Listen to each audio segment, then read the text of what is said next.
여기 우리가 전도서 5장에 보면은 하나님의 집에 들어갈 때 네 발을 삼갈지어다. 하나님이 임하시는 성전, 하나님이 임재하시는 곳, 그곳에 들어간다는 것은 예배드리기 위해서 들어가는 거죠. 그럴 때 네 발을 삼가라 라고 하는 말씀을 하고 있습니다.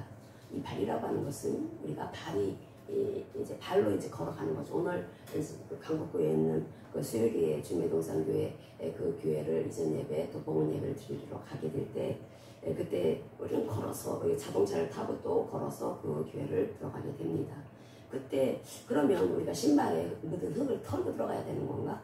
이거 신중히 하라, 조심하라고 하는 뜻인데 이게 어떤 의미일까? 하나님께서 성경을 통해서 발이라고 하는 것은 일상생활을 말하는 것입니다. 일상생활 속에서 우리가 발을 걸어가면서 이제 사람을 만나고 인사하고 얘기 나누고 또 발을 걸어 다니면서 또 내가 가서 일하는 그 직장에 들어가서 동료들을 만나고 또 일을 하고 그게 발이 걸어가면서 우리는 그 세상 사람들 그래서 뭐 돈 벌러도 가고 사람들 만나러도 가고 참 발이 정말 수고를 합니다.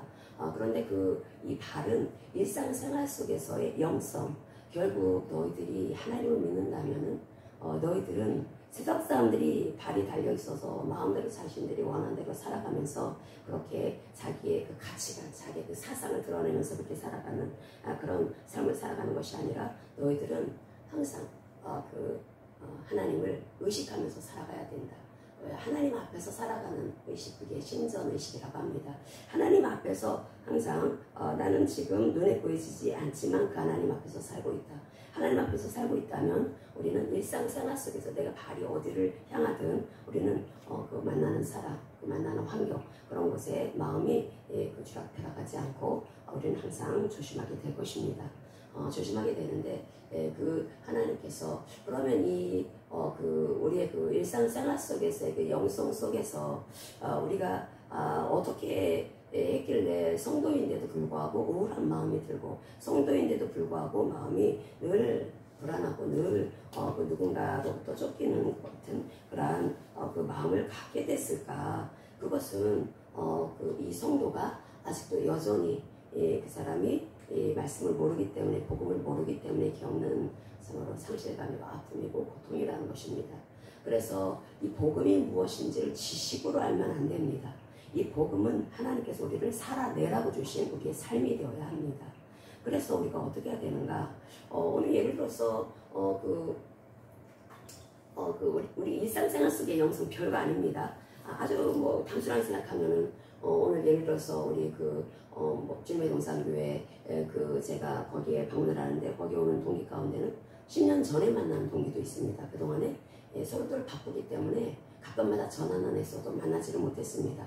만나지를 못해서 그 만난 동기 이제 말할 수 있는 기회는 이제 예배드리고 나서 짧은 시간 이제 식사하는 그 시간 그때 만나겠죠. 그러면은 그때 정말 오랜만에 만나는 그 동기를 이제 어떻게 지냈냐 서로 얼굴을 마주하면서 이야기를 할 때 우리 예를 들어서 우리 성도님이 한 명만 갔다고 생각해보세요. 우리 우현지 사님이랑 유세윤 권사님이 커플이 가니까 둘이 얘기해도 되지만 한 명이 갔는데 그럼 저는 어떻게 해야 될까요? 10년 만에 만난 10년 이상 된 동기하고 잠깐 동안 식사는 잠깐 동안의 시간에 예를 들어서 같이 자리를 하지 않고 여기서 같이 간 성도와 같이 자리를 하지 않고 거기서 밥을 먹으면서 얘기하면 그러면 그 성도 입장에서는 서운할 수가 있습니다. 성도는 항상 보죠. 항상 보고 언제든지 우리가 서로 어려움을 또 이제 목사님들과 또 기도해주고 그러면서 항상 우리 가족과 같은 그러한 관계입니다. 근데 동기는 정말 오랜만에 만났고 어떻게 지내는지 모릅니다. 가끔마다 전화를 했던 그런 관계였기 때문에 그러면 그 잠깐 동안의 그 시간을 그래도 언제 또 기약을 할 수가 없기 때문에 그러면 잠깐 동안 식사를 할 때 얘기한 것에 대해서 목사님은 어떻게 나 혼자 두고서 자기 친구한테 가서 동기한테 가서 이렇게 얘기를 할까? 사람마다 분명히 그런 마음이 있을 수가 있습니다. 그럴 수도 있지. 이렇게 그래 오랜만에 만났으니까 짧은 시간 그렇게 만나는 그 시간 목사님 그렇게 대화하셔야지 라고 하는 마음을 품는 사람이 있는가 하면은 또 어떤 사람은 어떻게 저럴 수가 있어. 우리가 낯선 환경에 갔는데 우리랑 끝까지 같이 있어줘야지. 이게 다 어디서 나오는 것입니까? 마음 안에서 올라오는 것입니다. 이 마음 안에서 올라오는 것이 하나님을 경외하는 그 바탕에서 올라와야 된다. 그럼 하나님을 경외합니다. 그 성도는 하나님을 경외하는 성도예요. 모든 예배에 참여하고 그리고 어쨌거나 하나님의 그 말씀대로 따라서 살아가기 위해서 애씁니다. 그러면 하나님을 경외하는 것이 그렇게 그 모든 그 눈으로 보여지는 그러한 그 신앙생활에 있어서 거기에서 헌신을 다하는 모습, 그것이 이 사람이 과연 하나님을 경외한다라고 말할 수 있을까? 네, 그 모양새를 갖춘 것입니다. 그러나 하나님께서 말씀하시는 것은 하나님을 경외한다라고 하는 것은 실제 삶 속에서 하나님 얼굴 앞에서 살아가는 것을 말하는 것이다. 하나님 얼굴 앞에서 살아가는 것은 하나님 늘 의식한다라는 것입니다. 하나님 의식하기 때문에 하나님의 그 말씀을 의식합니다. 말씀과 우리는 관계를 맺은 사람들입니다. 창세기 1장에서부터 하나님께서는 말씀으로 천지를 창조하셨다라고 우리에게 알려주고 계시죠. 우리가 어떻게 합니까? 말씀으로 천지를 창조했는지, 뭘로 어떻게 창조를 했는지 어떻게 합니까? 말씀이 그렇게 말씀하니까 우리는 믿는 것입니다. 그럼 하나님의 말씀으로 그렇게 천지를 창조하셨다면 하나님께서 우리에게 요구하신 것이 그러니까 말씀을 믿어라. 이 말씀 속에서 너희들은 하나님을 만나는 것이다. 하나님을 만나는 것인데 하나님을 경외하는 것은 이 말씀과 함께 하나님을 만나면서 교제하는 것이다.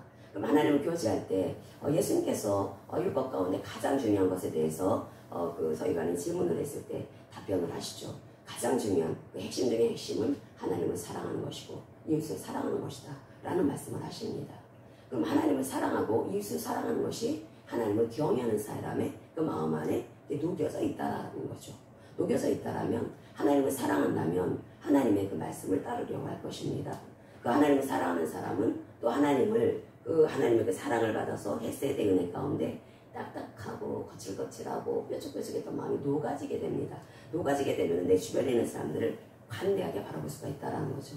관대하게 바라보게 되고 그 사람들의 형편을 이해하게 되고 이렇게 점점 사이즈가 커지는 그러한 그 계속 성장하는 단계 속에 있는 사람들이 바로 하나님을 경외하는 자의 모습이다라고 성경은 우리에게 분명히 말씀을 합니다. 그런데 만약에 그 일상생활 속에서의 그러한 여러 가지 서운함, 삐짐, 이런 것들이 왜 다반사로 일어날까? 목사님들이 애로사항을 얘기하실 때 성도들이 정말로 많이 삐진다라는 얘기를 합니다. 왜 이렇게 삐지기를 잘하는지. 이게 그 삐지는 것이 왜일까? 그것은 자기 중심적인 사고가 아직도 여전히 하나님의 헤세드 은혜에 녹아지지 않았기 때문에 그렇다는 것입니다. 결국은 이 삐지기 잘하고 자기 중심으로 환경을 판단하고 이렇게 상황을 또 사람을 그렇게 판단을 해서 자기가 주체가 되어서 왜 이렇습니까? 왜 저렇습니까? 내가 목사님 따라서 이렇게 갔는데 어떻게 저를 떨어뜨려 두고서 그렇게 동기한테 가갖고 그렇게 수다를 떨어보실 수가 있습니까? 수다를 떠는 걸로 보이겠죠. 그런데 이러한 것이 사실은 관대하지 않은 마음 때문에 오는 것입니다.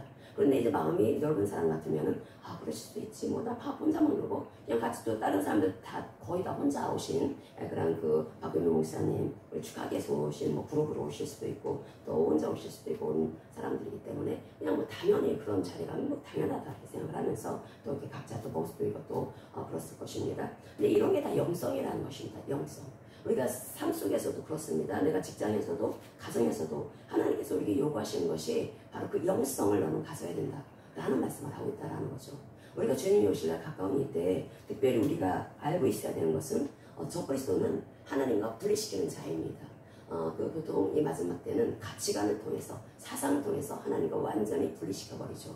그래서 이 시대는 사상, 가치관이 완전히 반기독교적인 그러한 사상을 가지고 있는 자들이 각 자리에서 요직을 차지하고 있고 또 권세를 가지고서 또 사람들한테 큰 영향을 끼칩니다.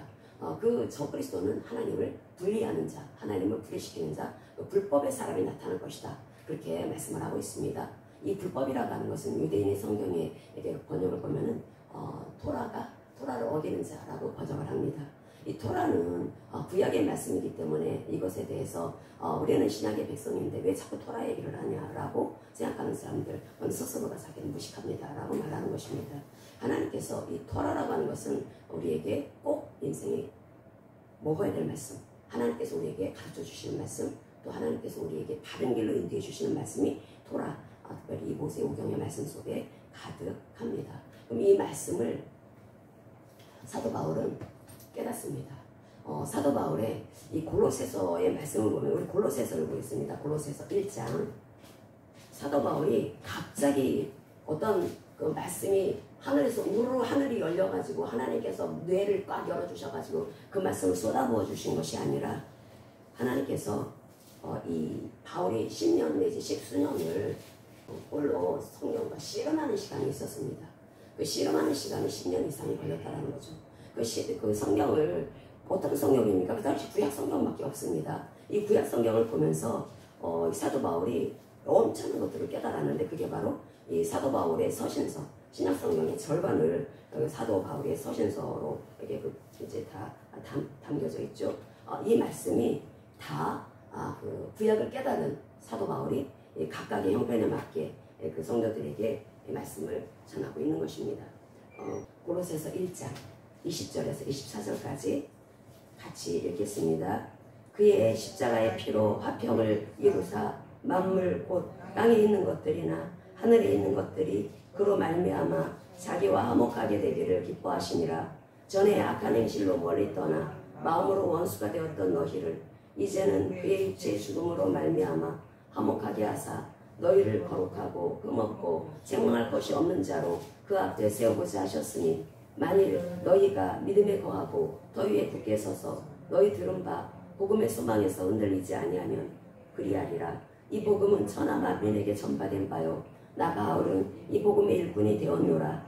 나는 이제 너희를 위하여 받는 괴로움을 기뻐하고 그리스도의 남은 고난을 그의 몸된 교회를 위하여 내 육체에 채우노라. 아멘. 여기 24절에 보면은 그리스도의 남은 고난이라는 말씀이 나오죠. 그러면 예수 그리스도께서 십자가에서 죽으신 그 고난이 부족하다라는 뜻인가? 이렇게 생각할 수도 있습니다. 그런 뜻이 아닙니다. 이 화목제의 이 제물의 의미를 알아야 이 말씀을 이해할 수가 있습니다. 바울 서신을 보면은 구약을 모르면 이해 못합니다. 구약의 말씀을 깨달아야지 이 말씀이 그냥 알아지게 된다라는 거죠. 여기에서 어떤 말씀을 하냐면 오늘 전도서 5장 1절의 이 말씀, 전도서 5장 1절에 보면은 성도라 할지라도 예수를 믿는 사람이라 할지라도 그가 예배에 참여합니다. 예배 참여할 때 그는 우리가 겉으로 볼 때는 정말 헌신도 잘하고 그리고 또 그 예배 때 뭐 누구보다도 열심으로 큰 소리로 기도하고 그리고 찬양하고 또 헌신하고 봉사하고 그래서 사람들의 눈에는 정말 대단해 보일 수가 있습니다. 그런데 하나님은 속지 않으시죠. 그런데 그 사람들 가운데에는 우매자가 있다라고 말씀을 하고 있습니다. 우매자는 미련증인 공증인 어리석은 자를 말하는 것입니다. 이 우매한 자들이 이 사람들이 제물을 드리는 것, 바로 예배 드리는 것을 말하는 것입니다. 예배 드릴 때 보면은 뭐 엄청납니다. 액션이 굉장히 큽니다. 큰 교회 가면 그런 사람들이 탁탁됩니다. 액션이 크고 그러다 보니까 사람들의 주목을 받죠. 그 일상생활 속에서 그 사람을 다 모릅니다. 우리가 이렇게 작은 교회 사이즈가 작으니까 사람들을 계속 겪어보면서 이 사람이 이렇구나 저 사람 저렇구나 살펴보고 또 그 어려움 부족한 부분을 위해서 기도하고 그가 바르게 설 수 있도록 우리가 그 영적으로 이렇게 으쌰으쌰 화이팅 시킬 수가 있습니다. 큰 교회 같은 경우는 모릅니다. 모르기 때문에 겉으로 보여지는 것으로 평가할 수밖에 없다라는 거죠. 근데 그런 사람들 가운데는 우매자들이 너무나 많다라고 성경은 우리에게 알려주고 있습니다. 그래서 영성이라고 하는 것은 내가 기도를 많이 하고 헌금을 많이 했다고 해서 그게 나를 이기게 하는 게 아니라는 거죠. 하나님 분명히 말씀하십니다. 너희들이 이 세상을 이길 수 있는 힘은 하나님을 경외하는 것에서 나온 것이다 라고 말씀을 합니다. 하나님을 경외하는 것에서 영적인 힘이 나온다라는 거죠. 영적인 힘은 바로 하나님과의 교제, 하나님과의 관계 속에서 나오는 것입니다. 우리가 예수님을 영접하기 전에 하나님의 그 복음을 제대로 알기 전에는 하나님과 따로 살았습니다. 따로. 서로 그 사람이 교회를 다닌다 할지라도 따로. 하나님 따로, 나 따로. 그래서 우리 여기 5장 1절에 이 전도서 5장 1절에 이 우매자처럼 이렇게 제물 드리는 것 그것이 다인 줄 안다라는 거죠. 그 형식적인 제사라고 합니다. 이 형식적인 제사를 드리면서 뿌듯해.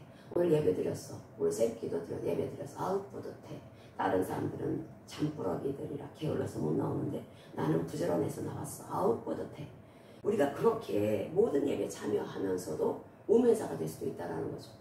하나님은 우리를 모든 예배 참여하기를 하나님 원하시죠. 근데 그보다 더 원하시는 것이 있습니다. 그 더 원하시는 것이 뭐냐면 하나님 앞에 살고 있다라는 신전의식 이게 있어야 되는 것입니다. 하나님 앞에 살고 있다. 그래서 내가 하나님 앞에 살고 있다면 그 사람은 하나님의 말씀을 귀담아 들을 것입니다. 우리가 예배에 참여한다는 것은 말씀을 예배 가운데 말씀 선포가 있는 것이고 말씀을 생명의 양식으로 먹기 위해서 또한 예배에 참석하는 것입니다. 그래서 말씀을 바르게 전하는 건 목사에게 너무나 큰 책임이고 반드시 그렇게 해야 합니다. 성도들 죽느냐 사느냐를 가르는 것은 결국 말씀이기 때문에 말씀을 모르면 그 우매자가 될 수가 있습니다. 모든 예배에 다 참여해도 내가 어떤 죄를 지어도 내가 이거 죄 짓고 있다고 생각하면 못한다는 거죠. 예를 들어서 혼자 오늘 그렇게 가서 만약에 제가 오랜만에 만난 동기하고 얘기를 했을 때 다른 홀로 떨어져서 밥을 먹어야 했던 그 성도님은 이제 삐지겠죠. 이제 속이 좁은 사람 같으면 삐져가지고 아니 내가 지 따라와서 왔는데 나를 이렇게 팽개치고서 지 동이들하고 수다나 떨어.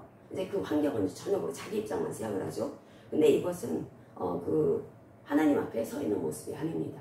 그 일상생활 속에서 우리가 그런 경우가 참 많이 있습니다. 하나의 예를 들었는데 하나의 영성에서 나온다는 거죠. 그게 일상생활의 영성이라고 하는 것은 우리의 그 삶의 일상생활 속에서 이게 드러나는 것입니다. 드러나기 때문에 그래서 우리가 해야 되는 것은 하나님을 경외해야 된다.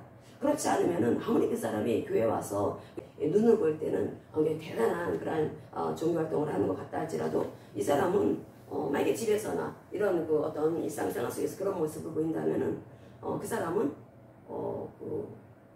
잘못 제사를 드리고 있다는 거죠. 분명히 예배드리고 언어생활 잘하고 모든 걸 잘하는데 그 사람의 입장에서는 나는 내 의무를 다했어 라고 생각을 한다는 거죠.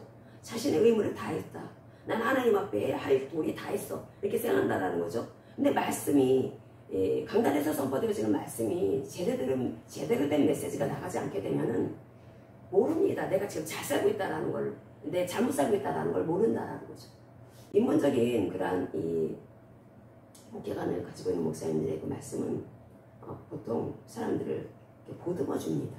보듬어 주고 아이고 잘했어. 그래도 너 고생하는데 그래도 교회 나오니까 참 칭찬받을 만해.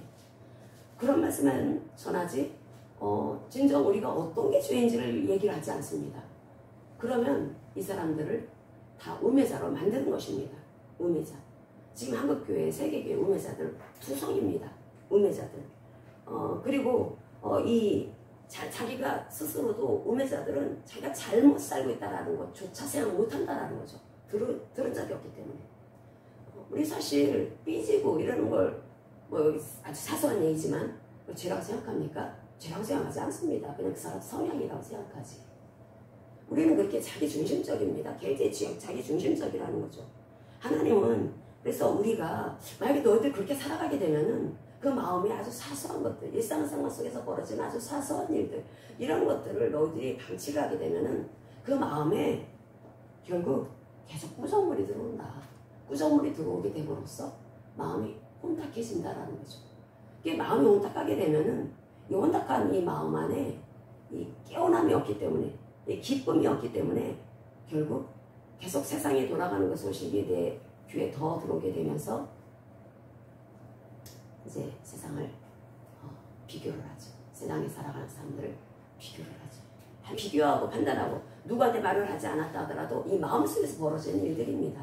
늘 신전의식을 가지고 살아가지 않게 되면은 말을 하지 않아도 내 마음속에 이게 그냥 왜 오는 것일까?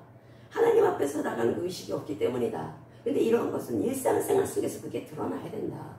하나님께서 그걸 분명히 말씀하고 있습니다. 근데 우매자들이 특징이 있다는 거죠. 말씀을 듣기 싫어한다는 것입니다. 말씀을 듣는 것보다는 그냥 겉으로 보여지는 거. 내가 오늘 이렇게 하나님 앞에 나가서 제사를 드렸습니다. 바리바리 싸놓고 힘이 지나도록 제사를 드렸습니다. 화목제 여기에서 이 화목제물이 과연 어떤 거냐. 그것을 말씀을 통해서 모르다 보니까 자기가 지금 하나님 앞에 하나님 얼굴 앞에서 살아가지 못하고 있으면서도 불구하고 전혀 깨닫지 못하고 그냥 나 오늘 이렇게 예배드려서 너무나 뿌듯해. 내가 이렇게 헌신을 해서 이렇게 많은 사람들이 배부르게 맛있는 걸 먹으니까 너무나 뿌듯해. 그런 걸로만 자기의 의무를 다 했다고 생각하지 자기가 지금 잘못 생각하고 있다. 잘못 살아가고 있다. 잘못 제사를 드리고 있다. 그리고 하나님을 경외함으로 드리는 제사를 드리지 않고 있다. 라고 하는 것은 꿈에도 생각을 하지 못하고 있다는 것입니다. 다만 이 형적인 제사는 자신의 그 양심을 달래는 것에 지나지 않는다라는 거죠. 하나님 앞에서 예배드린다라는 것은 하나님 바로 면전에서 예배드리는 것이다. 그래서 하나님 앞에서 예배드릴 때 어떤 태도를 가져야 되는가? 이것은 우리가 인생의 허무함을 이기는 데 있어서 너무나 중요하다. 결국 이 전도서의 저자인 이 솔로몬이 모든 것을 다 누려보고 이제 죽기 전에 인생 말년에 이 전도서를 썼을 때 인생은 헛되다. 그렇게 많은 것들을 누려보고 세상이 그렇게 사람들이 원하고 부러워하는 부귀영화를 누려봤어도 헛되고도 헛되도다. 그렇게 그 전도서가 그 기사가 고백을 합니다. 솔로몬이. 그런데 자기가 깨달았다라는 거죠. 이 헛된 세상에서 인간이 붙잡아야 될 가치는 다른 것이 아니라 하나님을 경외하는 것에 있다. 하나님을 경외할 때 하나님을 경외하게 되면 인생의 허무함을 이길 수 있다라고 하는 것을 알려주는 것입니다. 우리가 인생의 허무함 이런 것들로 인해서 우울함을 갖기도 하죠. 왜 이렇게 사람들이 우울하고 마음에 많은 불편함을 가질까?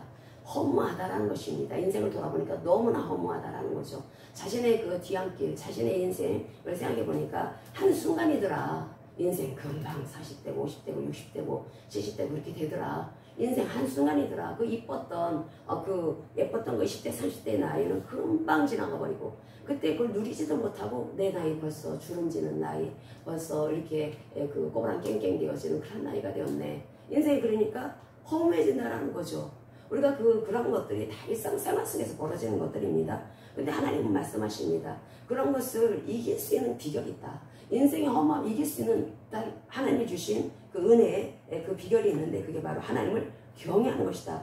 인생 허무에 대한 해결책을 하나님이 분명하게 말씀을 하시죠. 하나님을 경외하는 것이다. 하나님을 경외하는 게 무엇입니까? 하나님과 바른 관계를 맺는 것입니다. 바른 관계. 그 원래 창세기 3장에 죄가 들어오기 전에 사람과 하나님과의 관계가 깨지지 않고 하나 되어진 관계였죠. 하나 되어진 관계가 죄로 인해서 깨지게 되었습니다. 깨지게 되어가지고 이제 사람들은 이제 마이웨이, 나의 삶을 살아가기 시작했다라는 거죠. 무엇을 따라서? 그 허한 마음을 채우기 위해서 그동안 하나님과 연합되어져 있었기 때문에 항상 기쁨이 있었고 평안함이 있었습니다. 안정감이 있었습니다. 사람에게 안정감은 굉장히 중요합니다. 그것을 성경에서 샬롬이라고 하는데 이 안정감을 갖는 것은 굉장히 중요합니다. 그런데 하나님과의 관계가 깨지고 나서는 안정감을 잃어버렸다라는 거죠. 그런 사람들한테 하나님께서는 구약의 이스라엘 백성들에게는 그 화목제의 제물을 드리게 함으로써 하나님과 일시적이긴 하지만 안전한 상태, 하나님과 바른 관계를 가질 수 있는 그 은혜를 허락해 주십니다. 레위기서 3장 1절을 보겠습니다. 레위기 3장 1절. 사람이 만일 화목제의 제물을 예물로 드리되 수고로 드리려면 수컷이나 암컷이나 흠없는 것으로 여호와 앞에 드릴지니 아멘. 화목제 제물은 소, 염소, 양, 암컷과 수컷 가리지 않는다고 했습니다. 이것은 이웃과 같이 나눠 먹으라고 그렇게 하나님께서 베풀어 주신 은혜의 제사였습니다. 그런데 이 화목제라고 하는 이 단어에 우리가 주목할 필요가 있습니다. 우리가 오늘 전도서 5장 1절에 이 제물, 그 우매자의 그 제물이라고 했을 때 그 제물은 여기에 3장 1절에 화목제 제물, 그 제물하고 똑같은 자바흐라는 단어를 씁니다. 그게 바로 희생, 피를 흘리는 것을 말하는 것입니다. 그런데 여기에 화목제라고 하는 것은 쉘라밈이라고 해서 그 몸이 튼튼해지고 또 정신도 안전하고 건강해지는 그러한 상태를 말합니다. 근데 여기에서 이제 복수를 써가지고 하나님께서 주시는 복지, 또 하나님께서 주시는 번영, 번창 이런 걸 바라죠. 결국 이 샬롬이라고 하는 것은 일상생활과 아주 밀접하게 관련되어 있다라고 하는 것을 알려주고 있습니다. 그 화목제라고 하는 것이 이제 하나님과 인간과의 관계가 깨진 상태에 있는데 깨진 인간들, 하나님과의 관계가 깨져서 이제 하나님 떠나신 상태에 있는 사람들은 뭔가 허하다라는 거죠. 하나님이 함께 계셨을 때는 항상 뭔가 채워진 충만함이 있었는데 그게 없고 비어진 상태가 되니까 그 자리를 물질로 채우고 싶어. 욕망으로, 또 성적인 욕망, 또 물질의 욕망, 그리고 또 그 권력에 대한 욕망, 명예에 대한 욕망, 욕망들이 얼마나 많이 있습니까? 그런 것으로 채우기 위해서 인생은 참으로 부단히도 애쓰는 인생입니다. 사람들은 그 허한 마음을 채우기 위해서 자기가 이것을 채우면 충만해지겠지, 안정감을 누리겠지, 샬롬의 삶을 살겠지 라고 생각을 해서 자기 나름대로 생각하기를 돈 많으면 가능해, 높이 올라가면 가능해, 내가 사람들한테 인기를 얻으면 가능해, 어떻게 하면 내가 어필될 수가 있을까. 항상 사람들이 생각하는 것은 사람들이 의식하는 삶, 사람들한테 내가 어떻게 삐져질까, 거기에 계속 주목을 합니다. 그래서 사람들하고 계속 비교를 하고 내가 저 사람보다 내가 좀 더 나으면 내가 뿌듯합니다. 사람들이 인생이 다 그렇다라는 거죠. 근데 그렇게 해서 너의 그 비어진 마음이 채워지는 게 아니다. 너희들의 그 허무한 마음, 그 하나님이 떠나심으로 인해서 텅 빈 그 마음은 오직 하나님만이 채우실 수가 있는 것이다. 그 마음을 하나님의 은혜로 하나님께서는 채워주시기 위해서 이스라엘 백성들에게 율법을 주셨고, 모세오경 가운데 이 레위기서에서 이 레위기서 3장에 이 화목제의 그 예물에 대한 이 말씀을 주실 때 이 제물은 바로 희생을 말하는 거라고 했습니다. 희생을 말하는 것인데, 이 화목제, 하나님과 화목되어지기 위해서는 희생이 있어야 된다라는 말씀인 것입니다. 하나님과 바른 관계, 하나님과 바른 관계가 형성이 되어져서 하나님과 친밀하게 되기 위해서 필요한 것이 있는데, 그게 바로 피제사라는 것이다. 피제사. 피 흘림이 있어야 된다. 그건 하나님이 정하신 방법입니다. 인간이 정한 게 아닙니다. 모세가 정한 게 아닙니다. 하나님이 정해주셔서 모세에게 들려주시고, 모세는 이스라엘 백성들에게 알려줬죠. 결국 이 피제사라고 하는 것은 가죽옷을 지어 입히신 하나님의 사람, 창세기 3장에서 이 가죽옷이라고 하는 것은 인간이 이 무화과 나뭇잎새로 그 치부를 가렸을 때 그냥 엉덩이께만 가린 것입니다. 그 엉덩이 앞에 이쪽을 가린 것입니다. 하나님께서 그것을 벗기시고 가죽옷을 입히셨죠. 가죽옷은 그 목에서부터 이 무릎 아래까지 내려오는 그런 원피스형 되었기 때문에 그것을 만들기 위해서는 양 한 마리의 죽음이 필요했습니다. 그럼 아담과 하와에게 그 가죽옷을 지어 입히시기 위해서 양 2마리가 죽어야 했다라는 거죠. 이것은 하나님과 화목되기 위해서, 화목한 관계가 되기 위해서는 하나님과 바른 관계, 하나님과 깨진 관계의 인간들이 하나님과 바른 관계가 되기 위해서는 죽음이 필요하다, 피가 필요하다라고 하는 것을 알려주신 것이고, 하나님이 정하신 방법인 것입니다. 그럼 하나님이 정하신 이 방법, 이 피제사를 통해서 비로소 하나님과 화목하게 된다라는 거죠. 이 화목하게 되는 것에 대해서 하나님께서는 너희들이 하나님과 이 화목하게 되기 위해서 이 피제사가 필요했다. 이스라엘 백성들 구약시대에는 동물의 피제사를 드려야 했습니다. 그런데 그것은 죄를 지었을 때 그 한 번에 그 제사에 필요한 그런 것이었고, 계속 죄 지을 때마다, 제사 지낼 때마다 동물을 끌고 가야 합니다. 그때마다 계속해서 피제사를 드려야 됐다라는 거죠. 희생제물을 바쳐야 되는 것입니다. 근데 하나님께서는 예수 그리스도를 이 땅에 보내주심으로 인해서 이제 그것을 단번에 영원한 효과가 있도록 그렇게 은혜를 베풀어 주셨습니다. 그래서 예수님으로 인해서 우리는 이제 하나님과 화목하게 되었습니다. 그럼 화목하게 되었으면 우리가 어떻게 살아가야 될 것인가? 화목하게 되었으면 우리 다시 한번 골로새서 1장 24절로 가겠습니다. 골로새서 1장 24절.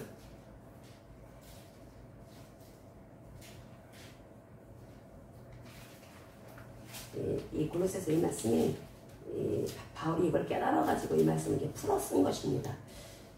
그래서 구약에 이 기초가 없으면 이해 못합니다.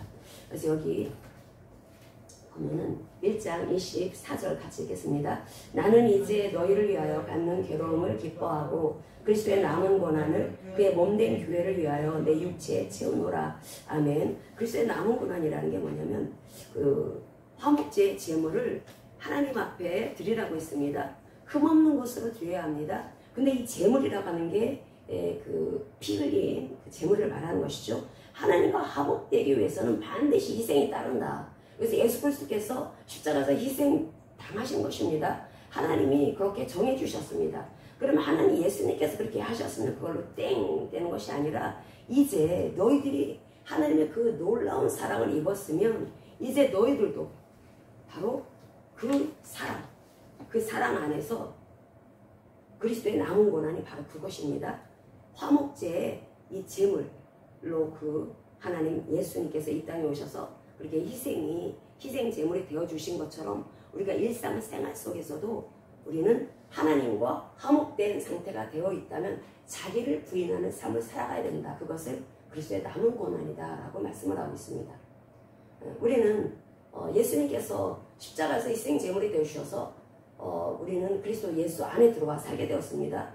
그리스도 예수 안에 들어와 살게 됐다라고 하는 것은 이제부터 살아가는 삶은 자신은 없는 삶입니다. 남은 고난이라는 거죠. 그게 희생이 따르는 거라는 것입니다. 우리가 그리스도 안에서 산다라고 하는 것은 그게 내 마음대로 살아가는 것을 말하는 것이 아닙니다. 항상 그리스도 앞에서 주님 안에서 살아가는 것을 말합니다. 그것은 갈라디아서 2장 20절의 말씀처럼 나는 없고 그리스도가 나를 통해서 살아가시는 삶을 살아가는 거라는 거죠. 그것이 바로 그리스도를 경외하는 삶인데 우리가 에베소서 5장 보겠습니다. 에베소서 5장 15절에서부터 21절 같이 읽겠습니다. 그런즉 너희가 어떻게 행할지를 자세히 주의하여 지혜 없는 자같이 하지 말고 오직 지혜 있는 자같이 하여 세월을 아끼라. 때가 악하니라. 그러므로 어리석은 자가 되지 말고 오직 주의 뜻이 무엇인가 이해하라. 술 취하지 말라. 이는 방탕한 것이니 오직 성령으로 충만함을 받으라. 시와 찬송과 신령한 노래들로 서로 화답하며 너희의 마음으로 주께 노래하며 찬송하며 범사에 우리 주 예수 그리스도의 이름으로 항상 아버지 하나님께 감사하며 그리스도를 경외함으로 피차 복종하라. 아멘. 우리가 그리스도 예수 안에 들어와 살고 있게 된 것은 화목 제물이 되어주신 예수 그리스도의 희생이 있었기 때문에 가능한 일입니다.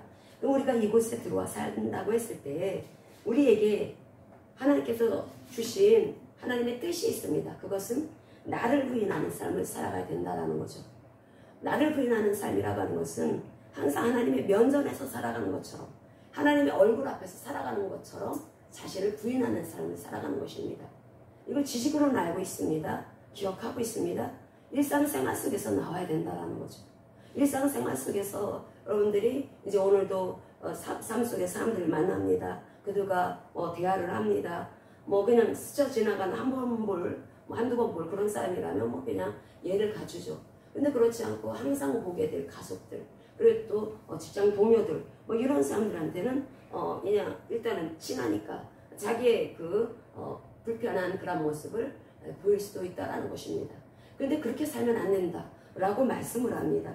하나님을 경외하라. 그리스도를 경외함으로 피차 복종하라. 그것이 하나님께서 우리에게 주신 우리가 반드시 걸어야 될 길이고 그렇게 했을 때 하나님께서 너희들의 삶 속에 우울함이 없을 것이다. 인생의 어물을 극복할 수 있을 것이다. 결국 우리가 이 세상을 살아가면서 겪게 되는 많은 그런 어려움들, 특별히 마음 안에 어떤 낙심이라든지 또 나를 굉장히 힘들게 해서 정말 저 사람을 용서할 수 없을 정도의 아주 못된 사람입니다 라고 하는 사람을 곁에 만났다 할지라도 그런 사람이라 할지라도 하나님을 경외하는 사람들은 세상 사람들은 그 사람을 용서하지 못하고 그 낙심 가운데 있다 할지라도 그렇게 살아간다 해도 우리는 그렇게 하면 안 된다는 것입니다. 우리는 우리 안에 하나님이 계시기 때문에 하나님은 인격체입니다. 하나님이 인격체이시기 때문에 우리의 상황을 아십니다. 상황을 아셔서 우리는 항상 그것을 기도의 자리로 나가면서 아뢰야 된다는 거죠. 우리가 이 기도라고 하는 것이 자기의 뜻을 구하는 기도가 있을 수가 있습니다. 그래서 그 성경에 데오마의 기도라는 단어는 조금 나온다고 했습니다. 우리가 기본 간구하는 기도가 있습니다. 우리도 필요한 것이 있죠. 물질도 필요하고 또 자녀들 잘 되는 거, 직장 문제라든지 필요하죠. 하나님 그런 기도 하지 말라고 하지 않습니다. 하라고 하십니다. 하는데 그게 주가 되면 안 된다라고 말씀하십니다. 그래서 기도는 프로스코마이의 기도가 되어야 된다. 이 프로스코마이의 기도라고 이 바울이 데살로니가전서 5장에서 말씀을 하고 있는데 그게 쉬지 말고 기도하라 라는 말씀입니다. 그런데 이 바울이 이 화목제물의 이 제사, 이 구약을 깊이 깨달았기 때문에 이와 같은 이 말씀을 한 것입니다. 기도가 이것 주세요, 저것 주세요. 이 데오마의 기도는 이 우매자도 그런 기도를 했습니다. 이 우매자가 기도를 할 때 특별히 우리가 전도서 5장 1절에서부터 3절까지 보면은 우매자들의 예배 태도와 예배와 또 기도 생활에 대한 말씀이 나오고 있습니다. 우리 전도서 5장 1절에서부터 3절까지 말씀을 보겠습니다. 같이 같이 읽겠습니다. 너는 하나님의 집에 들어갈 때 내 발을 삼갈지어다. 가까이하여 말씀을 듣는 것이 우매한 자들이 재물 드리는 것보다 나으니 그들은 악을 행하면서도 깨닫지 못함이니라. 너는 하나님 앞에서 함부로 입을 열지 말며 급한 마음으로 말을 내지 말라. 하나님은 하늘에 계시고 너는 땅에 있음이니라. 그런즉 마땅히 말을 적게 할 것이라. 걱정이 많으면 꿈이 생기고 말이 많으면 우매한 자의 소리가 나타나느니라. 아멘. 여기서 2절과 3절은 기도하는 걸 말하는 것입니다. 기도. 그 기도고 또 일상생활에서 말 많다라는 거죠. 말 많고 하나님의 사람들, 하나님을 경외하는 자들은 말을 적게 하라라고 말씀을 하고 있습니다. 말을 많게 하게 되면은 쓸데없는 말을 하게 된다라는 거죠. 하나님을 나도 모르는 하나님 정말 나는 경외하기 위해서 애쓰고 나를 부인하는 삶을 살아가게 되는데 사람들을 만나서 말을 많이 하게 되면 실수가 있다는 것입니다. 그래서 그런 것들을 줄여라. 그래서 말을 좀 줄여라 라고 하는 말씀을 합니다. 그런데 특별히 이 기도, 이 데오마의 기도, 그것은 결국 너희들의 필요가 있으면 그걸 기도하지.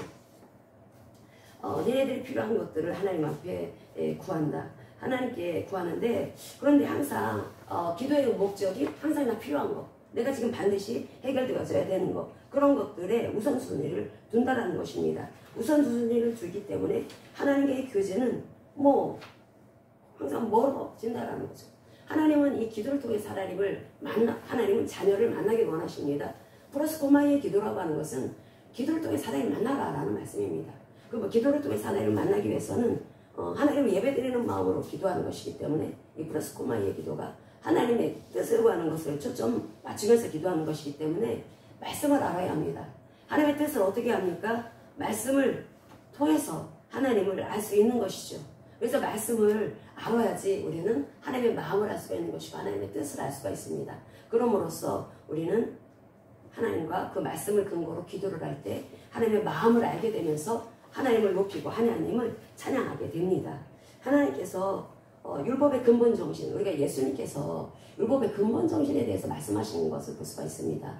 11조를 내는 바리새인들이, 서기관들이 아주 콩이 있으면 콩이 그 나달까지 하나 세서 내가 배가 아래 콩을 걷었으면 거기에 열알 확실하게 구별해서 하나님 앞에 드렸다라는 거죠. 그럴 정도로 그것이 만약에 한 마리 되고 한 가마리가 되면 그걸 어떻게 셉니까? 콩일 때. 근데 이 사람들 그렇게 처지했다라는 거예요. 이 나달 씨도 그렇고. 근데 예수님 말씀하십니다. 물론 11조 이 생활을 해야 되지만 그러나 너희들은 율법의 근본 정신을 정말 모르는구나. 의와 신과 인애다. 결국 율법의 근본 정신이라고 하는 것은 하나님을 사랑하고 하나님 우리에게 주시는 이 말씀, 의의 말씀입니다. 의의 말씀을 가지고 우리가 하나님과 교제하며 살아갈 때 이웃을 사랑할 수밖에 없습니다. 그러면 이렇게 살아가는 사람이라면 일상생활 속에서의 영성이 바리새인들 같은 경우에 항상 하나님을 추구하고 경외하는 삶을 살아가는 자들이어서 예수님이 하신 말씀 딱 들었을 때 딱 알게 됩니다. 저분이 우리가 그토록 기다려왔던 예수님이구나, 메시아구나라고 하는 것을 알 수밖에 없다라는 거죠. 그런데 이 우매자에 이 제물을 드렸던 이 바리새인들은 알 수가 없다라는 거죠. 왜? 일상생활 속에서의 영성이 빵점이기 때문에 그냥 드리는 거, 하나님 앞에 겉으로 보여지는 사람들이 볼 수가 있는 그런 겉으로 보여지는 것에 그저 그걸 가지고 마음 뿌듯하게 여기고 그렇게 그 사람들은 그게 신앙생활 잘했다고 착각했기 때문에 하나님을 메시아를 알 수가 없었습니다. 근데 하나님께서 우리에게 율법의 근본 정신은 성경을 통해서 하나님의 이름을 높이는 것이다 라고 말씀을 하십니다. 이 모세오경을 통해서 하나님께서 무슨 말씀을 하고 싶으실까? 다른 것 아닙니다. 하나님의 이름을 높여라. 하나님의 이름은 하나님이다. 너희들이 죄 가운데 있어서 너희들은 멸망받아 지옥 갈 수밖에 없다. 우리는 그것을 굉장히 피상적으로 생각합니다. 추상적으로 생각하죠. 그런데 사실 그것은 오늘도 우리는 내 마음이 누군가로 인해서 불편하고 어떤 것을 생각했기 때문에 마음이 힘들고 어렵다면 그것은 지금 지옥 같은 삶을 살아가는 것입니다. 우리는 그렇게 지옥 같은 삶을 살아왔습니다. 우리는 가족 때문에, 내 주변에 만나는 사람 때문에 우리는 얼마나 힘들게 어렵게 살아왔습니까? 내 가족이 말을 하고 또 픽대를 올려서 목소리 크게 하고 또 술 한잔 걸치면 또 목소리는 왜 이렇게 더 커집니까? 목소리가 커져서 소리 지르면 그러면 그로 인해서 가족은 아주 움츠러듭니다. 움츠러들어.